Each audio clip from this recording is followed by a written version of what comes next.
बच्चों ने डिक्टेशन लिख लिया और पट्टियाँ नीचे रख दीं। जांचने पर पता लगा कि वर्तनी संबंधी त्रुटियां अधिक हैं। संयुक्ताक्षरों का भी पूरा ज्ञान नहीं है और अक्षरों की लिखावट भी सही नहीं है। मैंने किसी की गलती नहीं निकाली, जैसे तैसे देखकर पट्टियां वापस लौटा दी। सब कहने लगे, हमारी गलतियां कितनी हैं, हमारी कितनी हैं। ज़्यादा गलतियों वालों और कम गलती वालों के बारे में भी बताओ। एक बोला, अब तो लक्ष्मी शंकर जी भी पढ़ाएंगे, नंबर देंगे और यही सब करेंगे। मैंने कहा, मैं ऐसा कुछ नहीं करूँगा। ठीक ही तो है, तुम सबको लिखना आता है और अच्छा आता है। कल फिर से लिखना। ऐसा करते करते तुमको बहुत बढ़िया लिखना आ जाएगा। रोज़ रोज़ लिखोगे तो भला आएगा क्यों नहीं। और गलतियाँ निकाल करके भी क्या करना था। एक लड़का बोला, लेकिन नंबर और पास फेल। मैंने कहा, तुम मुझसे कहानी सुनते हो, तब क्या उसमें पास फेल होते हो? नहीं। हम खेल खेलते हैं, तो क्या उसमें तुम नंबर पूछते हो? नहीं। तुम में से कुछ लड़के लंबे हैं, कुछ ठिगने हैं, तो क्या इसमें पास फेल होते हो? नहीं। तुम में से कोई मोटा है, कोई पतला है, तो क्या इसमें तुम पास फेल होते हो? नहीं। तुम में से कोई धनवान है और कोई गरीब, इसे लेकर क्या शाला में नंबर और पास फेल होते हो? नहीं। तब फिर इसी तरह से हमारी कक्षा में पास फेल की बात नहीं होनी चाहिए। जिस बालक को कविता आती हो वह कविता गाए, जिसे नहीं आती वह याद करे। जिसे खेलना नहीं आता वह दूसरों को खेलता देखकर सीखे।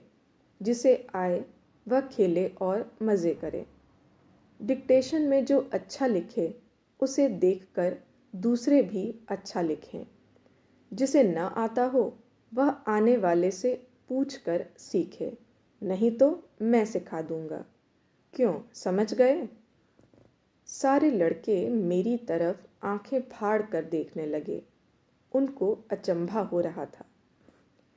आखिर में मैंने कहा, इसीलिए तो हमारी कक्षा की बात दूसरों से अलग है, एकदम नई बात। यहाँ अलग ढंग से काम होता है। यह हमारी कक्षा है, समझे? मैंने हमारी कक्षा शब्द पर 2-3 बार बल दिया, इसलिए लड़कों पर भी उसका रंग चढ़ गया। डिक्टेशन को लेकर मैंने 1 सप्ताह में ही थोड़े बहुत सुधार कर डाले। मैंने उन बच्चों से कहा कि किसी भी पुस्तक से रोज़ाना 4 पंक्तियाँ भली भांति समझकर लिख लाओ और मुझे दे दो। मैंने रोज़ाना उन्हें 10 मिनट का समय वाक्य लिखाने का रखा। मैंने उनको परस्पर 15 मिनट के लिए रोज़ाना लिखवाने और आपस में त्रुटियां सुधारते रहने को कहा। मैंने उन्हें संयुक्ताक्षर समझने के लिए चौथी कक्षा की पुस्तक से सारे कठिन संयुक्ताक्षरों की एक पुस्तिका बना दी। वह पुस्तिका उनको बारी बारी से पढ़ने और पट्टी पर लिखने के लिए दे दी। इसी प्रकार चौथी कक्षा की भाषा पुस्तक से जटिल वर्तनी वाले शब्दों की मैं एक सूची बनाने लगा और सोच लिया कि मुझे उसे किस तरह उपयोग में लाना है। हमारा काम अच्छी तरह चलने लगा। एक दिन पास की कक्षा से अरे बाप रे, मार डाला रे की आवाज आई। हमारे कान खड़े हो गए। हम कहानी कह सुन रहे थे। लड़कों का ध्यान उस ओर खिंच गया। मैंने कहानी रोक दी और बोला, एक लड़का जाकर देख आए कि क्या बात है, कौन रो रहा है, क्यों रो रहा है। बड़ा लड़का देख आया, बोला, वो तो मास्टर जी ने जीवा को पीटा है। मैंने पूछा, क्यों? उसको भूगोल याद नहीं थी। मैंने फिर पूछा, तो पीटा क्यों? एक लड़का बोला, याद करके नहीं आएगा तो और क्या होगा? मैं बोला, पर उसकी समझ में ना आए तो? दूसरा बोला, पर पाठ तो आना ही चाहिए, ना आने पर मास्टर तो मारेगा ही। मैंने पूछा, पर कोई रटे तब भी उसे ना आए तो? तीसरा बोला, तब भी मास्टर तो मारेगा ही। मैंने कहा, यह तो ठीक है, पर क्या तुम में से किसी को मार खाना अच्छा लगता है? सब बोले, नहीं, यह तो किसी को अच्छा नहीं लगेगा। मैंने कहा, मैं तुम लोगों को पाठ करके लाने को दूं और तुम करके ना लाओ, तो क्या मुझे तुमको पीटना चाहिए? पर हम पाठ करके ही लाएंगे। पर रटने पर भी तुमको याद ना हो तो तो पिटाई ना करें, मारने पर तो लगती ही है। अगर हमें ना आए तो फिर से बताना, हम और ज्यादा याद करेंगे। मैंने कहा, बहुत अच्छा, हम अपनी बात आगे बढ़ाते हैं। पर लड़कों का मन आज उस जीवा में था। वे कहने लगे, देखना, जीवा ऐसा है कि बाद में पीछे से मास्टर को गाली देगा, दीवार पर उनका चित्र बनाएगा और पास में गालियां लिखेगा। मैंने कहा, जीवा को ऐसा नहीं करना चाहिए। मास्टर जी के साथ ऐसा व्यवहार उचित नहीं है। सब बोले, पर मास्टर उसे बहुत पीटता है। मैं बोला, तब क्या करना चाहिए? लड़के बोले, उसे पीटना नहीं चाहिए। मैंने कहा, तो फिर पाठ का क्या करें?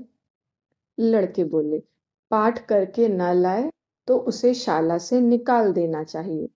बेकार में मार पिटाई क्यों की जाए? मारने से अगर पाठ आ जाता तो भले ही रोजाना मारे। एक बोला, जीवा का मन पढ़ाई में बिल्कुल नहीं लगता, इसका मन तो खरगोश पकड़ने में है और इसे जानवरों को हाँकना अच्छा लगता है। दूसरा बोला, भैया शाला में जीवा मार खाता है, बाकी बाहर तो यह सब लड़कों को पीटता है, सब डरते हैं इससे। मैंने कहा, चलो छोड़ो, हम अपनी कहानी पूरी कर लें। कहानी पूरी करके हम उठे ही थे कि घंटी बजी। दंड और उसके नतीजों पर सोचते विचारते मैं घर गया। मुझे तो दंड देना ही न था, इसलिए मेरे मन में तो निश्चिंतता थी। कुछ दिन बीत गए। एक दिन मैं बड़े साहब से मिला और उनसे अनुरोध किया, साहब, एक ऐसा आदेश निकाल दें कि शाला में आने वाले बालकों को साफ सुथरे कपड़े पहनकर आना पड़े। सिर पर टोपी रखनी हो तो वह मैली नहीं होनी चाहिए। बाल रखने हो तो कंघी किए हुए हों। हर सप्ताह नाखून कटवाएं और बाल बढ़ें तो बाल कटवाएं। कोट के पूरे बटन हों।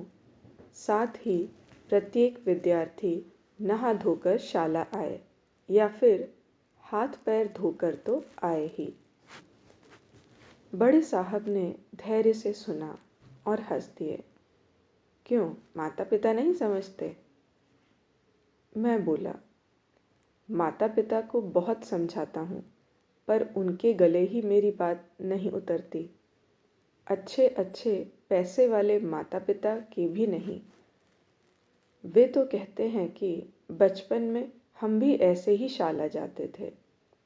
वे कहते हैं कि रोज की रोज यह सब कौन करे, भाई तुम्हारा काम पढ़ाना है तो पढ़ाओ ना, यह सब हम देख लेंगे। सुधार बहुत कम हो पाया है। सचमुच साहब, मुझे ऐसे विद्यार्थियों को पढ़ाना बिल्कुल अच्छा नहीं लगता। साहब बोले, तो यह बात है, हमारा जन समाज ऐसा ही है। इसे संस्कारवान बनाने का मतलब है नामुमकिन काम को मुमकिन बनाना। फिर भी जब से मैंने इस विभाग का दायित्व संभाला है, तब से माता पिता पर थोड़ा ठीक ठाक प्रभाव पड़ा तो है। मैंने कहा, तो आप एक आदेश निकाल दीजिए ना। ऐसा आदेश मैं नहीं निकाल सकता, यह मेरे अधिकार क्षेत्र से बाहर है। अधिकार से बाहर?